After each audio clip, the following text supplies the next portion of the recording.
C'est quelque chose que à peu près tout le monde fait et on a tout intérêt à arrêter de se comparer pour reprendre confiance en nous et pour notre estime de soi. Alors c'est vrai aujourd'hui que c'est l'époque des réseaux sociaux, des émissions de télé, des séries et des médias à outrance. Le problème c'est qu'on est littéralement envahi par tout ça dans notre quotidien et que c'est très difficile de s'en défaire. En tout cas je pense que c'est très difficile pour bon nombre d'entre nous.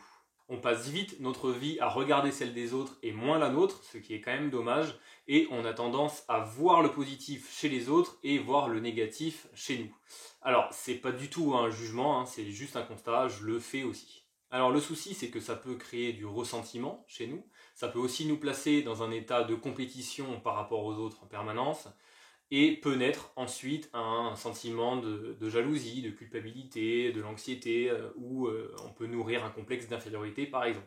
Ça peut carrément devenir compliqué, tout simplement de se sentir bien dans sa vie avec ça, et en plus ça nous pompe notre énergie. En plus, si on se focalise sur ce que les autres ont ou font en permanence, on se focalise sur un manque, et dans la vie, on renforce ce sur quoi on se focalise. Alors, il faut savoir une chose, c'est que se comparer aux autres, on le retrouve énormément dans les sociétés occidentales. Tout simplement parce qu'on est dans une société de consommation à l'extrême, que l'être humain il devient petit à petit lui-même un produit, et qu'on nous impose en plus en permanence des modèles physiques, intellectuels, matériels, auxquels il faudrait absolument se conformer. Alors forcément, l'être humain il a toujours eu besoin de se comparer aux autres, ça fait tout simplement partie du lien social sans lequel l'être humain ne peut évoluer de toute façon. Donc c'est inscrit quelque part dans notre ADN. C'est juste que aujourd'hui le champ visuel il s'est particulièrement élargi, notamment avec Internet et la télévision. Alors pourquoi j'ai dit juste avant que c'était dans notre ADN? En fait en neurosciences on a pas mal avancé ces dernières années et certaines découvertes sont particulièrement intéressantes. Alors je vais vraiment vulgariser et synthétiser au maximum. En gros, ça dit que on a un cerveau cognitif qui nous sert à rationaliser. Ensuite, c'est ajouter la notion de cerveau émotionnel avec lequel on ressent. Et depuis quelques années, on a rajouté, on va dire, un troisième cerveau qui est le cerveau mimétique et qui est associé aux neurones miroirs. Et en fait, qu'est-ce que ça nous dit? Que tout simplement notre cerveau, il a naturellement une disposition à imiter ce qu'il voit faire. Ça explique l'apprentissage, mais ça explique aussi la rivalité. Notre désir, il serait donc toujours mimétique et calqué ou inspiré sur celui des autres. Et si l'autre désigne l'objet de mon désir, tout simplement, il peut devenir soit un modèle inspirant, soit un rival et même un obstacle s'il m'empêche d'obtenir l'objet de mon désir. Si vous n'avez rien compris à ce que je viens de dire, tout simplement, vous rembobinez. Et je vais aussi vous inviter à faire ceci. Regarde, hop, c'est tout simple.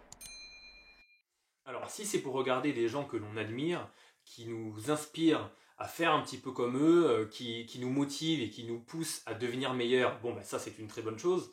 En revanche, quand dans notre quotidien, on regarde les autres tout le temps et qu'on se dit ouais mais lui regarde le physique qu'il a, c'est impossible à atteindre, elle est douée, elle a de l'argent, lui il doit connaître telle ou telle personne, on va finir à un moment par se dénigrer nous-mêmes.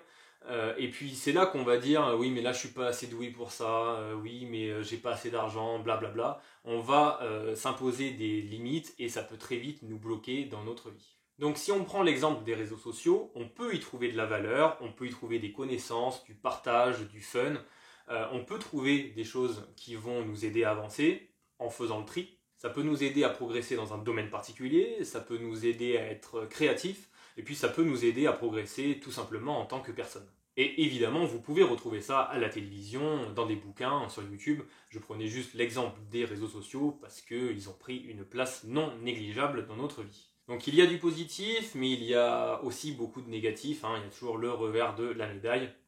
Et le négatif peut vachement impacter la confiance en soi. Bon, déjà, prenons l'exemple du fitness et des comparaisons physiques.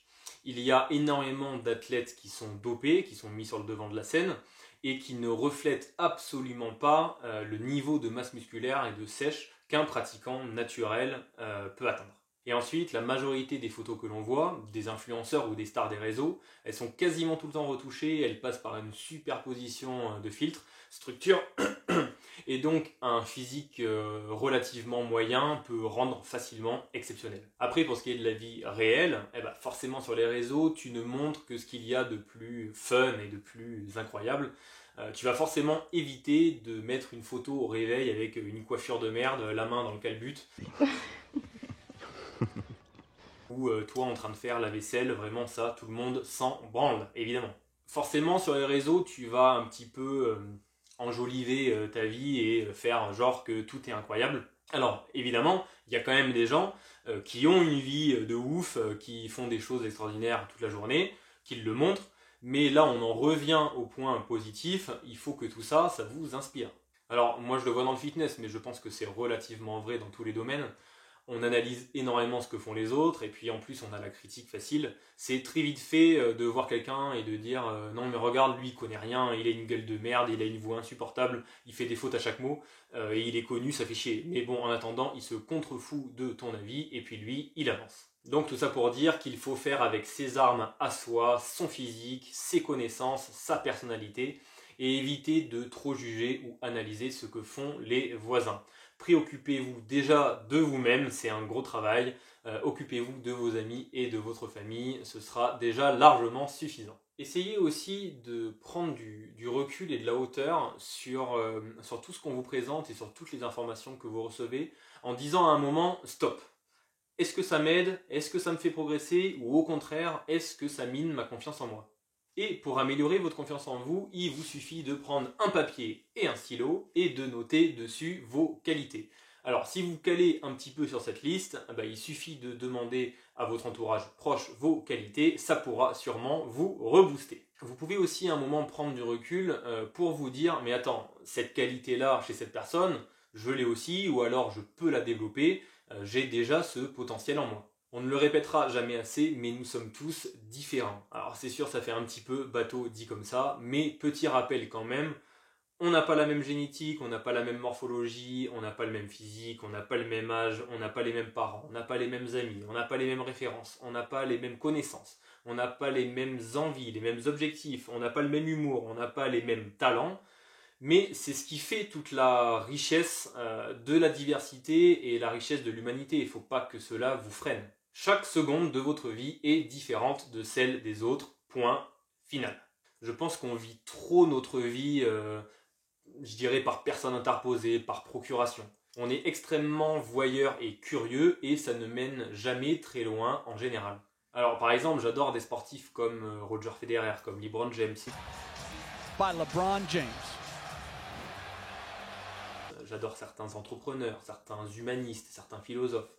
Mais ce qu'ils vivent et ce qu'ils sont, ce sera tout simplement jamais toi, moi, ni personne d'autre. Ils font certes des trucs exceptionnels, mais tu peux juste le saluer et te dire ok, il y a des gens qui bossent, il y a des gens qui ont du talent, tu as des gens qui veulent faire progresser l'humanité, tu as des gens qui veulent progresser eux-mêmes en tant que personne, mais ça s'arrête là.